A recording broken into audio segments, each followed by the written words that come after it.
All right. So the topic for today is uh, the Valde shooting. So the idea of we can raise the age higher to have a gun or to buy a gun from 18 and 21. I think that's horseshit because you give me an 18-year-old that thinks that he's underdeveloped, and I'll give you a 31-year-old man that wants to probably do just as much damage or if not more to society. Because that 31-year-old is probably 50% of chance he's going to end up in divorce. And he probably has about 3 or 4 messed up relationships. He is out of his prime. He probably got a good college job after college. And now he's 10 years in and 8 to 10 years in. And now fresh meat comes in and he's just an old person. A seasoned person that costs too much for a corporation, and they promote you so much to the point where you're unpromotable now, and you're just weaned out. So you're going through a couple jobs, and you realize all that dream of college after college, your dream job, now your income is going lower because you got to take what you got to get.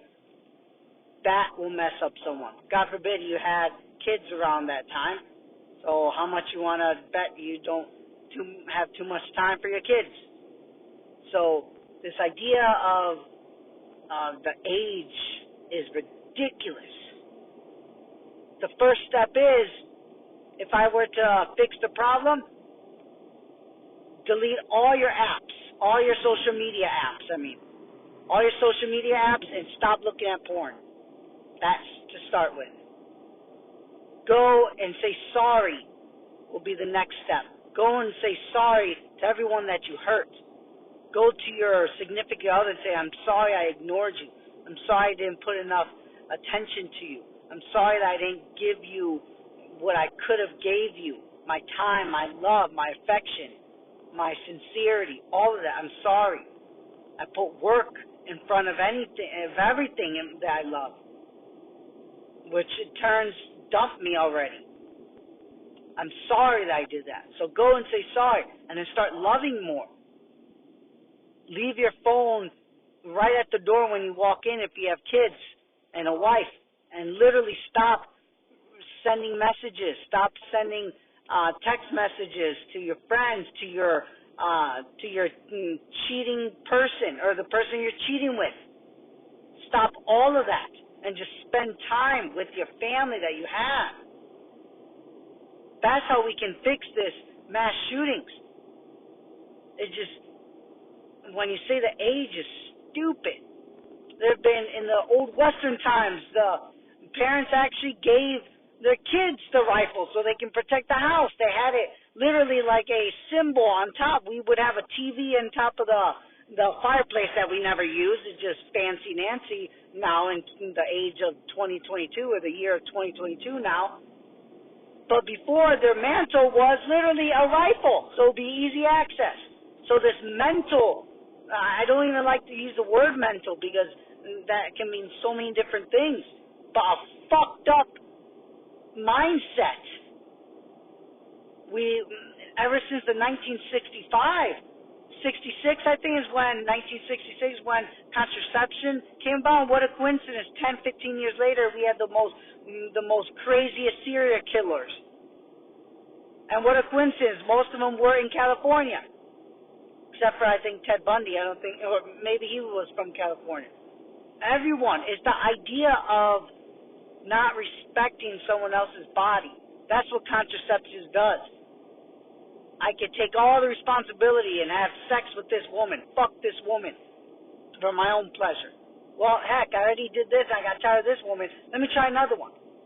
Add 60 years to that, to now 2022, you have the most perverted type minds.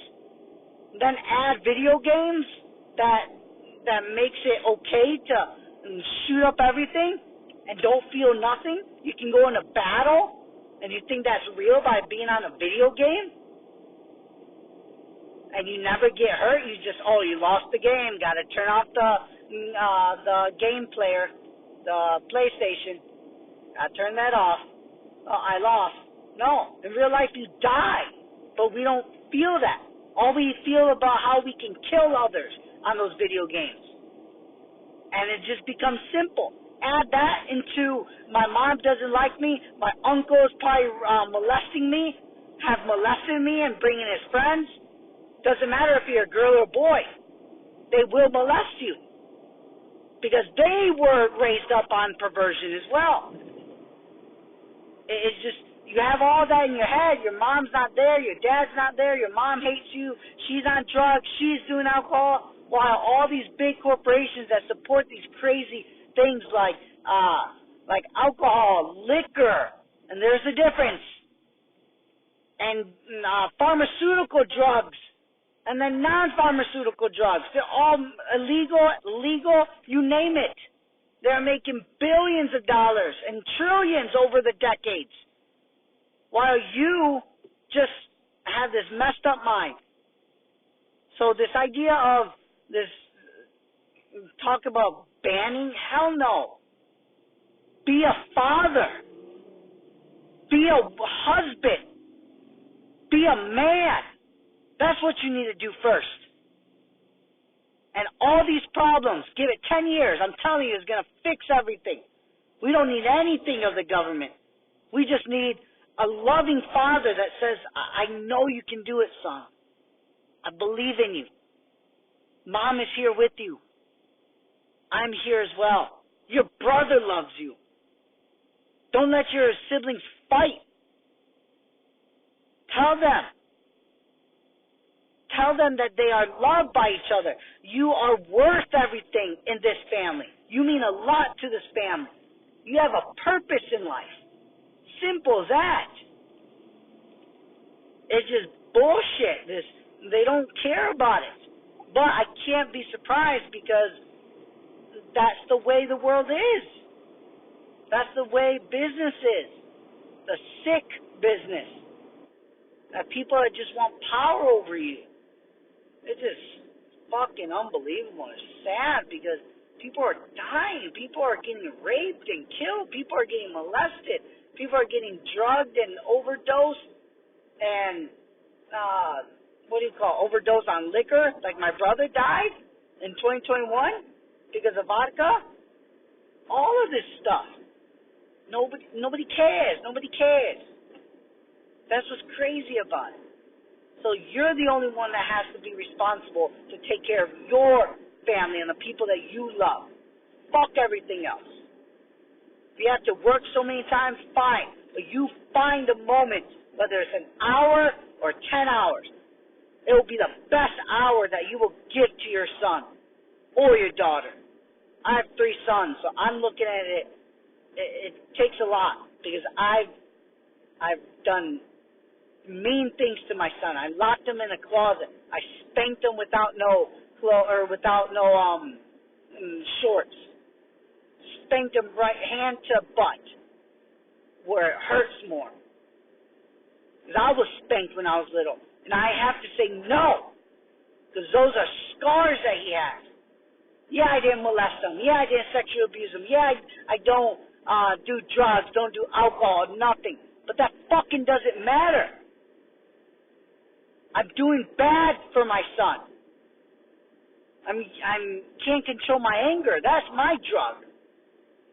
And man, I'm getting to the point where I'm almost to the point where I can say I don't get mad like I was and like I did. And it's a fucking beautiful thing. I can't take back of the times where I hit my son more than I should have.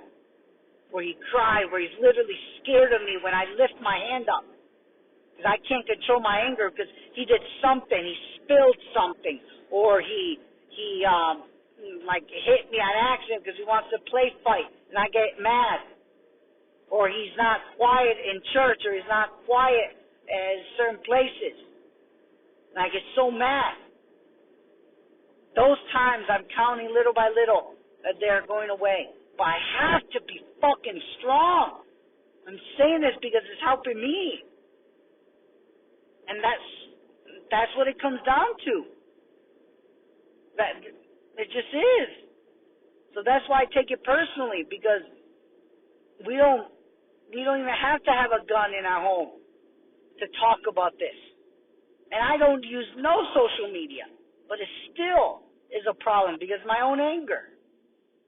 So that's what's crazy about it, is that there is hope for it. And just imagine people that do a little bit of drugs, do a little bit of your social media, that you just connect to it and don't care about anyone else. You're hurting others. You're hurting others, and they will be hurt. Man, it's crazy. So it doesn't matter if it's a little bit or a lot. We all have scars from before. We have to say, fuck it. I'm going to stop it right now, because my actions will affect my family and people I love. And we just don't do it. We don't do it. So it's very, very scary now. So it's just unbelievable, man. And it's just sad because all those kids, the 4-year-olds, or the 4th graders, 20 of them died? It's just so disgusting. Not because, what? He didn't said, his dad didn't say, I love you? It can be easily prevented. Oh, we don't have perfect families. Who gives a shit? We all, and when I say angry, I'm not talking about my anger. As a whole different level. I get real mad when my chest comes up for something crazy, and now I'm actually like feeling outside of my body whenever it happens, because I'm actually recognizing it. But man, it takes what? We're 6 years in our marriage, or what? 7 years in our marriage, and I'm just finally figuring it out. So, and it feels weird. You feel like, what's wrong with you? Like it's an addictive drug. Like you gotta do it. And I'm like, no. Like I'm fighting in my head. I'm not talking about that type of anger. I'm talking about you, a bad, crappy day happened to you. You just have to be frustrated. Like, that type of anger. Everyone gets it. It doesn't matter. How do you put more of happiness into it so you can over teeter it? Think of like a columpio, like a what do you call it? Oh my gosh, what do you call it? Teeter totter, I think it's called. At the park or at the playground, where it goes up and down on each side. So you just got to put more weight. Think of like a scale or something, 2 scales. You just got to put more weight of happiness rather than the anger or the scars that you give to your kids. And I'm not talking about physical scars. I'm talking about emotional scars that you make them feel like they're not loved. And that's what it is. Oh, well, what do you mean by love? I don't know. Chase him around the house because he wants you to play with him. He takes your keys out of your pocket and says, chase me. And says, oh, no, I got work to do. Oh, I'm too tired. And yet you go in the other room or go to the bathroom and watch YouTube for 20 minutes straight. Do those things. And I'm telling you, it will work better. It'll definitely work better. And none of this government, this banning, it means nothing. It's a show. It's all a show. You take care of what you create in this world. And don't ever forget that. And it's the most fulfilling thing ever. No matter what type of job, what type of career, what type of stripper, what type of a girl that wants to have sex with you while you're with your wife, married to your wife, no matter what type of indulgence or bad thing in your life, none of that will be fulfilling. None of it. Only your family. But you have to work hard. And I'm working hard. In the meantime, speaking of which, I'm at HEB. I got to pick up ranch because it's Friday night and my wife is making, Nancy is making, what was it, chicken nuggets and fries. Oh, yeah, got to get the good stuff. So there you go. It's what, June, middle of June, 2022, and it's just sad, but it's just simple as that. It's very simple. Just love your kids, love your wife, and stay committed to them. And you'll be times that by 300 million people in the world. Man, it'll be a beautiful place. So, all right. Until next time.